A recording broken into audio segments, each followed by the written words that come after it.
ఇలా రోడ్డు మీకు ఎక్కేసారు. 10 గ్రామాల రైతులు ఈరోజు ఇక్కడికి వచ్చి రోజు వచ్చి ఇక్కడ ధర్నా చేస్తున్నారు.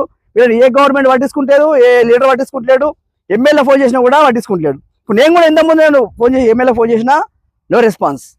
కావున ఇక్కడ ఉన్న రైతులు మరి ఎప్పటి ఉంది వీళ్ళు ఇలా టెంట్ వేసుకొని కూర్చుంటారు, మరి ఎన్ని రోజు ఉంది అవుతున్నారు, ఎవరో ఇక్కడికి వచ్చి రెస్పాన్స్ ఇస్తారు వీళ్ళకు. మరి ఎమ్మెల్యే వచ్చిండా, మరి పిఏ వచ్చిండా, మరి ఇక్కడ లోకల్ ఉన్న లీడర్లు మరి గతంలో బీఆర్ఎస్ గవర్నమెంట్ ఉన్నప్పుడు ఈ ప్రాజెక్ట్ స్టార్ట్ అయింది. అది అయిపోయిన తర్వాత గవర్నమెంట్ రేవంత్ రెడ్డి గవర్నమెంట్ ఇట్లుంది. రైతులు పట్టించుకుని ఈ గవర్నమెంట్ ఎందుకే మీ గవర్నమెంట్ నాకు అర్థం కాదు. దేనికోసం? మీ చెత్త రాజకీయం కోసము, మీ రాజకీయం కోసము ఇలా గ్రామంలో సర్పంచులు ఉంటే కొంతమంది వస్తుంటే వాళ్ళు పని చేస్తుంటే కూడా పని చేయకుండా అడ్డుకుంటున్నారట. అది మాకు సమాచారం వచ్చింది. ఈ రోజు రైతు మంచిగా ఉంటేనే బాగుంటారు మనం అనుకుంటాము.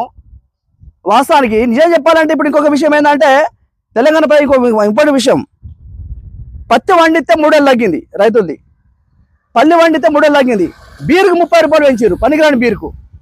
లైట్ బీరుకు 40 రూపాయలు, లైట్ బీరుకు 30 రూపాయలట, స్ట్రాంగ్ బీరుకు 40 రూపాయలట. అంటే రైతు కంటే ఎక్కువ అయిపోయిందా? ఇది పరిస్థితి. ఇట్లా ఈ రోడ్డు మొత్తం రోడ్డు పాలకు వచ్చారు. రోడ్డు తీసుకొచ్చినావు. రేవంత్ రెడ్డి గవర్నమెంట్ విషయంలో